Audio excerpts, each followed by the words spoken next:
1 घंटे के अंदर नहीं माने गए तो इंशाल्लाह हम इस धरने का दायरा वसी करेंगे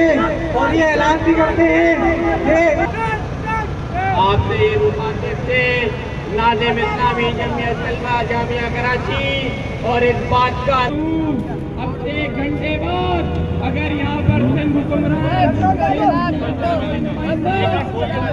तशरीफ नहीं लाया रोड ब्लॉक किया है फिर पूरा कराची ब्लॉक करेंगे।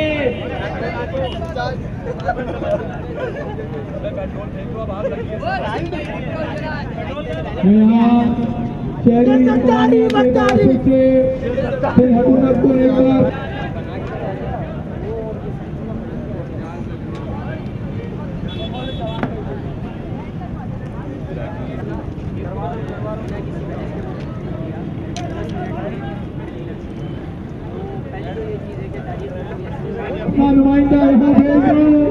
वरना ये चैनलों के कैमरे यहाँ पे टायर चलते हुए हुकूमत सिंध हुकूमत सिंध हुकूमत सिंध हुकूमत ये सामने हम नहीं मानते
हाफिज़ उज़ैर अली ख़ान मेरा नाम है और जो हमारी ये तहरीक चल रही है सिंध हुकूमत के तरमीमी बिल के ख़िलाफ़ उसकी मेरी ज़िम्मेदारी है।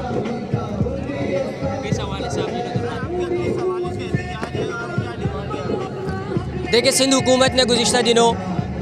सिंध असम्बली में एक बिल पेश किया कि जिसमें उन्होंने इस बात का फ़ैसला किया कि वज़ीर आला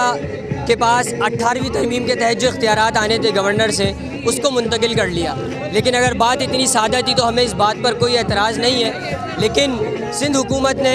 वाइस चांसलर के इख्तियारात ले लिए। वाइस चांसलर से इख्तियारात लेकर वो ब्यूरोक्रेट्स के हवाले करना चाहते हैं। सिंडिकेट के अंदर इलेक्टेड मेंबर्स की तादाद को कम करके वो उसके अंदर अपने ब्यूरोक्रेट्स को शामिल करना चाहते हैं और अपने मनपसंद जो उनके सियासी मफादात को पूरा करते हैं उनको शामिल करना चाहते हैं। और तीसरी चीज़ ये है कि ये हमारी दाखिला पॉलिसी को कंट्रोल करना चाहते हैं, हमारी जामियात की ज़मीनों पर कब्ज़ा करना चाहते हैं। लिहाजा ये सिंध यूनिवर्सिटी तरमीमी बिल हमें किसी सूरत मंजूर नहीं है और उसी के लिए आज ये बड़ी तादाद में एक तलबा अपने गुस्से का इजहार कर रहे हैं और शदीद एहतजाज भी यहाँ पर कर रहे हैं। तो हम यहाँ पर मौजूद हैं। सिंध हुकूमत से हम ये मुतालबा करते हैं कि इस बिल को फ़ौरी तौर पर वापस लिया जाए और अगर वो इस बिल को वापस नहीं लेंगे तो हम फिर आइंदा का लाया अमल हमारा ये है कि हम फिर सिंध सेक्रेटेरिएट का और वज़ीर आला हाउस का घेराव करेंगे और वज़ीर आला हाउस हमारी पहुँच से दूर नहीं है कोई।